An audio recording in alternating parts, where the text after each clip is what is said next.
स्वागत है आप सबों का इस learning channel learning on tube पे। और आज हम लोग इस भारत की राज्य व्यवस्था एवं शासन से संबंधित पॉलिटी सेगमेंट में संचित निधि, भारतीय निर्वाचन पद्धति, आम चुनाव और थोड़े से जम्मू कश्मीर से संबंधित प्रश्नों को भी पढ़ेंगे।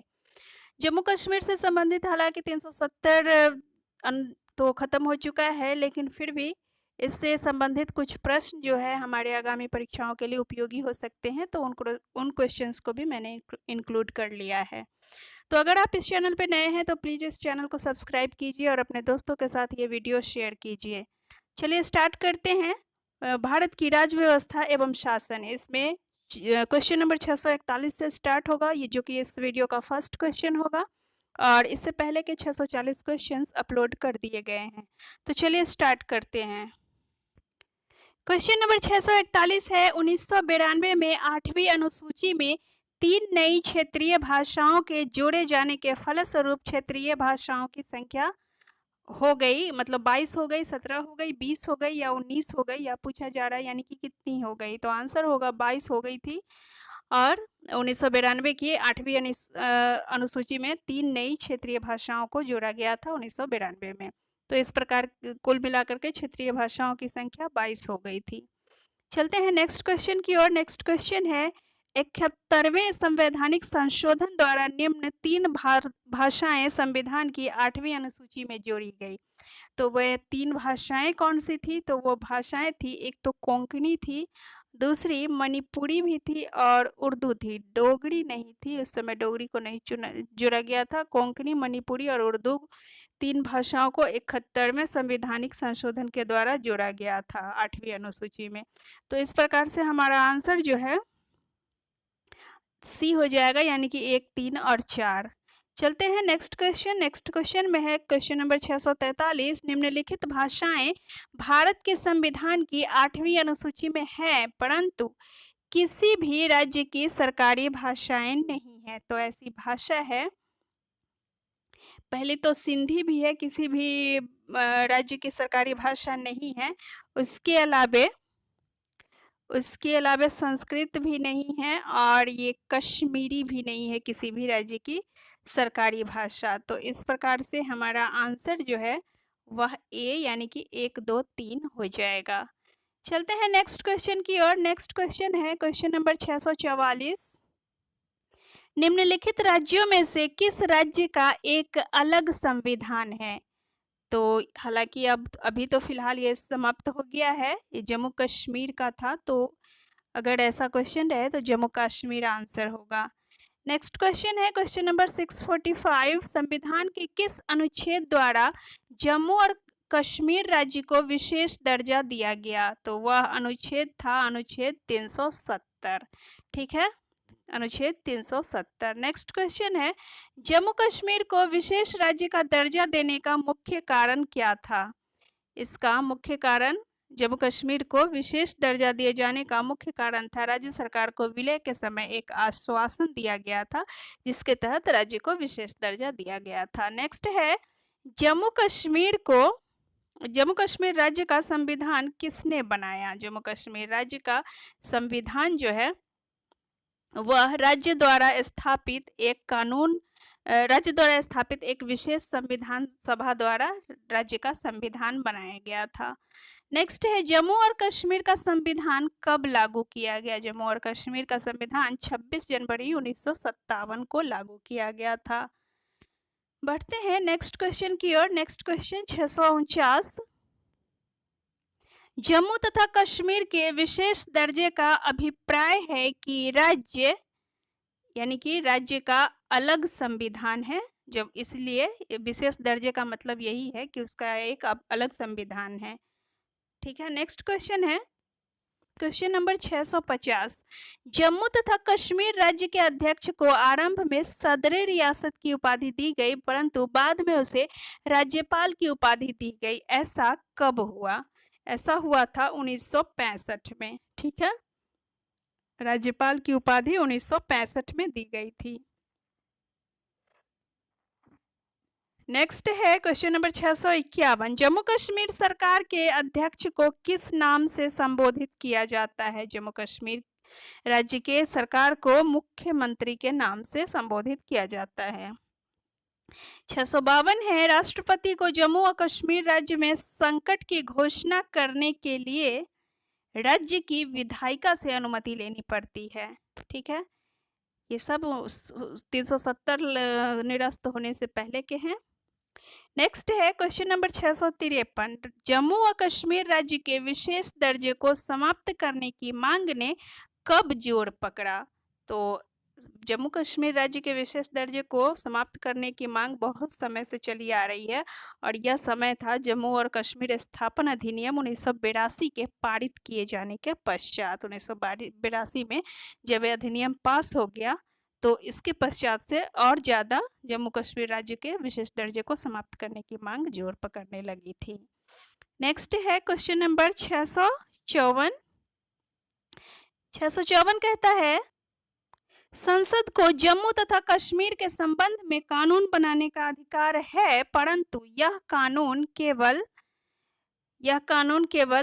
कह रहा है केंद्रीय सूची में दिए गए विषय से संबंधित होना चाहिए। केंद्रीय सूची में दिए गए विषय से संबंधित होना चाहिए। ठीक है, संसद जम्मू और कश्मीर के संबंध में कानून तो बना सकती है, लेकिन केंद्रीय सूची में दिए गए विषय से ही संबंधित होना चाहिए, अन्यथा नहीं। नेक्स्ट है क्वेश्चन नंबर 655, कौन सा राजनीतिक दल जम्मू कश्मीर के विशिष्ट दर्जे से संबंधित अनुच्छेद 370 को समाप्त करने की मांग करता रहा है? तो यह दल है भारतीय जनता पार्टी अर्थात भाजपा, और अपने इसी संकल्प के तहत भाजपा ने अनुच्छेद 370 को आखिरकार समाप्त कर दिया, जिसकी वजह से जम्मू कश्मीर को जो विशिष्ट दर्जे का जो उसे उपाधि मिली थी या स्थान मिला था वो अब समाप्त हो चुका है। नेक्स्ट है, संचित निधि में धन का प्रवाह किस स्रोत से होता है? संचित निधि में धन का प्रवाह किस स्रोत से होता है? तो इसका आंसर हो जाएगा उपरोक्त सभी, क्योंकि राजस्व से भी संचित निधि में धन आता है, ऋणों की वापसी से भी आता है, नए ऋण से भी आता है, इस तरह से उपरोक्त सभी हो जाएगा। नेक्स्ट है क्वेश्चन नंबर 657। 657 है, संचित निधि एक ऐसी निधि है जिसमें केंद्र सरकार अथवा उसकी ओर से प्राप्त होने वाला समस्त धन जमा किया जाता है। केंद्र सरकार अथवा उसकी ओर से प्राप्त होने वाला सभी प्रकार के धन जो होते हैं वह संचित निधि में जमा किए जाते हैं। नेक्स्ट क्वेश्चन है क्वेश्चन नंबर 658, संचित निधि में से धन खर्च करने के लिए किसकी स्वीकृति की आवश्यकता पड़ती है? संचित निधि में से धन खर्च करने के लिए आवश्यकता किसकी, मतलब कि किसकी स्वीकृति की आवश्यकता है? तो वह होगा संसद। ठीक है, निम्नलिखित में से कौन सा खर्च भारत की संचित निधि पर भारित है? भारत की संचित निधि पे कौन सा खर्च, अर्थात जो भी खर्च भारत की संचित निधि से किए जाते हैं वे खर्च कौन कौन से होते हैं? आंसर हो जाएगा राष्ट्रपति का वेतन और भत्ता भी भारत की संचित निधि से दिया जाता है। भारत सरकार के जितने भी कर्जे वगैरह होते हैं वे सब संचित निधि से ही दिए जाते हैं, और न्यायपालिका द्वारा जो दिए गए न्यायिक निर्णय होते हैं, डिक्री अथवा उसके फलस्वरूप दी जाने वाली राशियां होती हैं, वे सभी संचित निधि से दी जाती है, भारत की संचित निधि से। और इस तरह से आंसर डी हो जाएगा, अर्थात उपरोक्त सभी।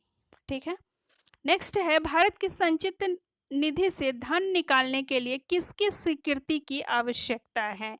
तो संचित निधि से धन निकालने के लिए संसद की अनुमति की आवश्यकता है, जरूरी है उसकी अनुमति संसद की। नेक्स्ट है, भारत की आकस्मिक निधि की स्थापना, भारत की आकस्मिक निधि की स्थापना हुई थी संसद द्वारा 1950 में पारित अधिनियम के द्वारा। ठीक है, संसद द्वारा 1950 में पारित अधिनियम के द्वारा भारत की आकस्मिक निधि की स्थापना की गई थी। ठीक है, चलते हैं नेक्स्ट क्वेश्चन की ओर। नेक्स्ट क्वेश्चन है क्वेश्चन नंबर 662।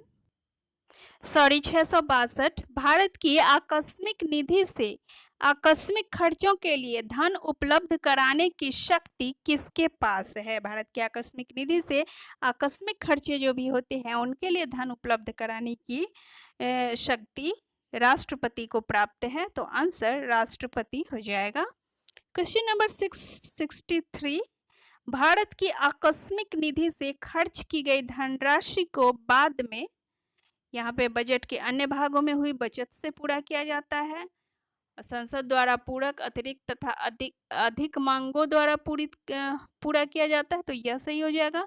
तब तक पूरा करने का प्रयास नहीं किया जाता जब तक निधि की राशि समाप्त नहीं हो जाती, या नहीं होगा।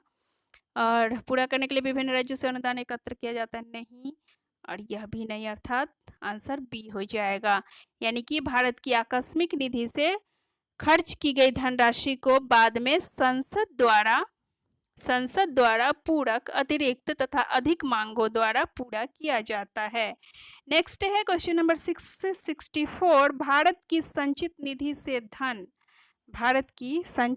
से धन केवल संसद द्वारा विनियोग विधेयक पारित किए जाने के पश्चात ही निकाला जा सकता है।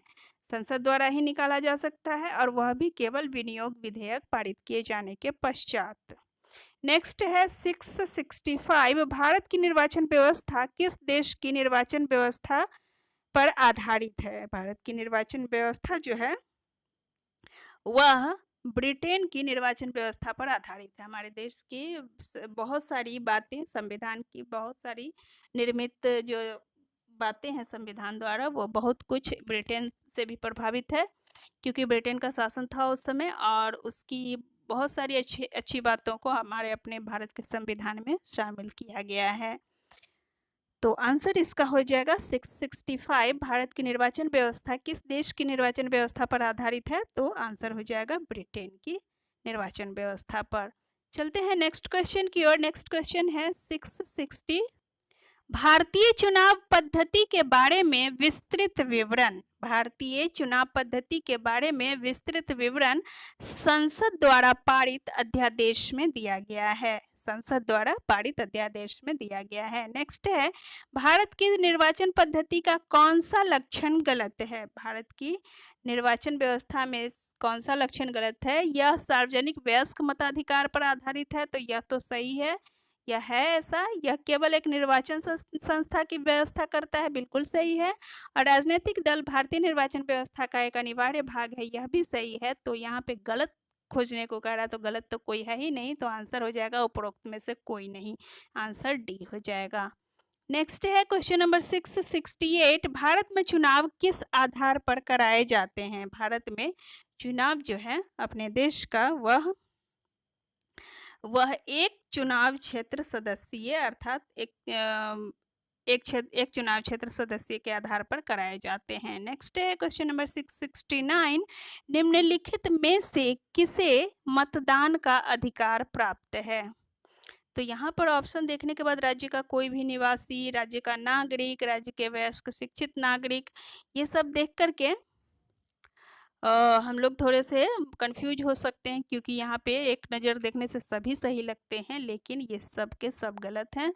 और आंसर ये वाला होगा, राज्य के वयस्क निवासी नागरिक, अर्थात राज्य का कोई भी निवासी को मतदान का अधिकार प्राप्त नहीं है, क्योंकि भारत राज्य में निवास करने वाला कोई भी निवासी दूसरे देश का भी हो सकता है, तो दूसरे देश के व्यक्तियों को भारत में मतदान का अधिकार प्राप्त नहीं है। राज्य का नागरिक हो सकता है वो पागल हो, सनकी हो, या फिर अवयस्क हो, तो उसे भी मतदान का अधिकार नहीं है, क्योंकि इसके लिए भी कुछ प्रावधान है। क्योंकि 18 वर्ष से कम उम्र का जो व्यक्ति है उसे मतदान का अधिकार प्राप्त नहीं है। उसके अलावा राज्य के वयस्क शिक्षित नागरिकों को, राज्य के वयस्क नागरिकों को तो प्राप्त है, लेकिन शिक्षित नागरिकों को ही मतदान का अधिकार है, ऐसी भी कोई बाध्यता नहीं है, तो यह भी नहीं होगा। तो इस आधार पर आंसर होगा राज्य के वयस्क निवासी नागरिक, अर्थात जो भी 18 वर्ष से ऊपर के हैं, या 18 वर्ष से ऊपर की आयु को पार कर चुके हैं,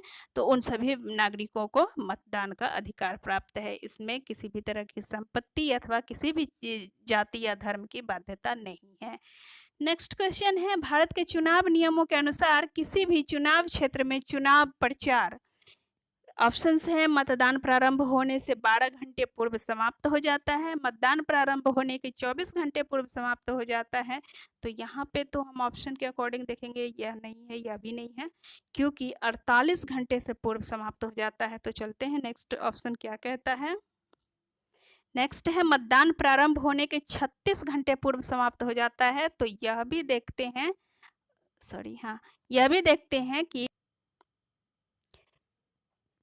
36 घंटे वाला भी नहीं होगा, और मतदान के समाप्त होने के समय से 48 घंटे पूर्व समाप्त हो जाता है। तो यह सही है, 48 घंटे पूर्व समाप्त हो जाता है। नेक्स्ट है भारत में प्रथम आम चुनाव कब हुए। भारत में प्रथम आम चुनाव होने की जो अवधि है वह है 1951-52। 51-52 में सबसे पहली बार आम चुनाव हुए थे। नेक्स्ट है भारत में हुए चुनावों में किस आम चुनाव की अवधि 100 दिन थी। 100 दिन की अवधि प्रथम आम चुनावों के दौरान निर्धारित की गई थी, मतलब देखी गई थी। तो 100 दिनों में आम चुनाव हो गए थे। तो यह प्रथम आम चुनाव में 100 दिन की अवधि थी। नेक्स्ट है क्वेश्चन नंबर 673। किस वर्ष चुनाव में कांग्रेस ने राज्यों में शक्ति का एकाधिकार खोया। तो चुनावों में शक्ति का एकाधिकार कांग्रेस ने 1967 में खोया था। तो आंसर बी हो जाएगा।